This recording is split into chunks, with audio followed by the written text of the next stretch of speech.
Former wide receiver Chase Claypool just recently announced that he's signing with the CFL. After Burf saw this news, I wondered why there was a pattern between Pittsburgh wide receivers who had such promise at the beginning of their career and then just took a sudden, sharp decline. We'll investigate why, but before we get started, please like and subscribe to this video. Burf is a new YouTuber, so I'd really appreciate it. So without further ado, Burfomaniacs, let's get into it. Yo, it's the Burf Show, here to run the game. I'm a Bengals fan, repping my team with no shame.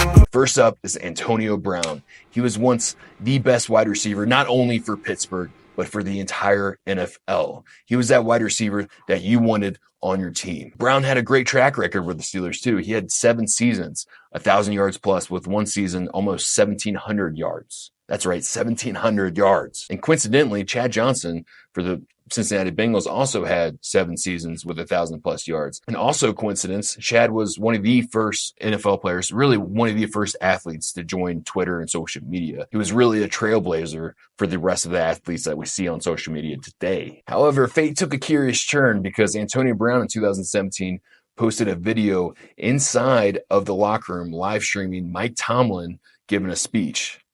Here's the video. Moving forward. Let's throw the separation. We can find the assholes a day and a half. They played yesterday. I just got cool on social media, man. This is about us, nobody else, man. Everybody know about social media that shit. Now, the problem with this video is that speech, there was no media inside the locker room. That was just a team speech. Now, Mike Tomlin said that he handled this situation accordingly. The backlash was as you would expect, and this just marked the first of many off-the-field issues to come for Brown. And we still experience a lot of these off-the-field issues. I mean, if you log on Twitter, Antonio Brown is either posting a picture with Tom Brady's ex-wife or something crazy. Now, because of Antonio Brown's off-the-field issues, it eventually led to him being traded to the Raiders for almost nothing. But this was just the beginning of a downhill effect for the future wide receivers coming through Pittsburgh. Next was Juju Smith-Schuster. Juju, unlike Brown, he wasn't ever the best wide receiver in the NFL, but he had some great seasons. He put up 1,500 yards or close to it one season. So Pittsburgh fans were not too worried about trading Antonio Brown because they were getting rid of the off-the-field issues and they still had Juju Smith. Juju Smith-Schuster seemed to be on the right track until TikTok came out and completely ruined it. It all started with this milk crate challenge where you stack milk crates, and he was trying to go up the milk crate and everyone lost their minds because he posted this right before the season started.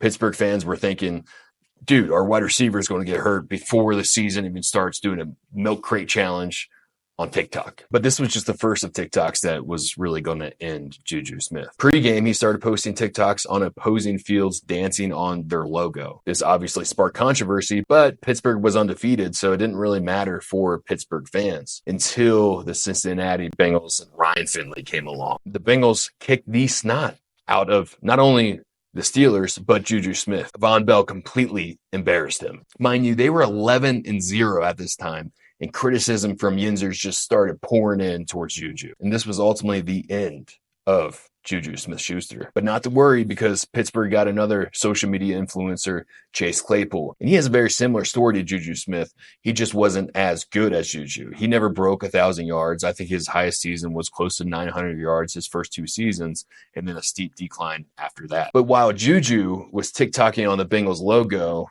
Chase Claypool was out tweeting this. Then after this tweet and after the Juju incident, they go on and lose every game and then lose the first round of the playoffs. And then they really haven't been the same team since. But then George Pickens and Deontay Johnson came along, and Pittsburgh really thought that these two guys could maybe change the franchise around. But there wasn't so much of a social media issue with these two guys. There was more so an effort and question issue. With Deontay Johnson, he gave 0 effort to try to recover a fumble last season. Now, with George Pickens, he gave 0 effort on blocking for Jaylen Warren's run that should have been a touchdown. And this is what he had to say in response to that. So as we can see, the Steelers really struggle with acquiring wide receivers who embrace the concept of teamwork. Now, Steelers fans, brace yourself, because what Burf is about to say, I'm sure you're not going to like, but it's just the cold, hard truth, and you need to hear it. Recently, former quarterback Ben Roethlisberger said, this Pittsburgh team just doesn't have the Steelers' way. They haven't been taught it. Now, the last wide receiver that probably embraced the Steelers' way was Hines Ward. With Hines Ward, it didn't matter if he was catching touchdowns or throwing a block because he was about the team. Now, Hines Ward was a Bill Cowher guy. All these other wide receivers that we spoke about are Mike Tomlin guys. So it is very apparent that the center point of the answer that we are looking for could very well be Mike Tomlin. Now, Burf is not trying to bore you guys, but if you get into leadership, it seems like Tomlin is more of that transformational leader. Sometimes transformational leaders can be like this buddy-buddy relationship with their players. And it's not always going to work out. You have the Mike Tomlin on this side, and then you have the Bill Belichick Patriot way on this side. Now, which one has had way more success? Of course, Bill Belichick. So what happens when you become buddy-buddy with these players? They think they can do whatever they want. They don't respect you. And Steelers fans, if you're okay with having a winning season but still being mediocre, then so be it. Because at that point, you might as well just hire Jeff Fisher. But if you want to become a true force to be reckoned with, you got to be like the Bengals.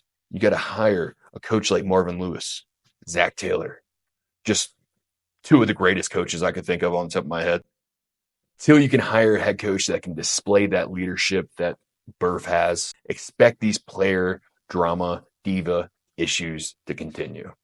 With that said, Burf out. Yo, it's the Burf Show, here to run the game.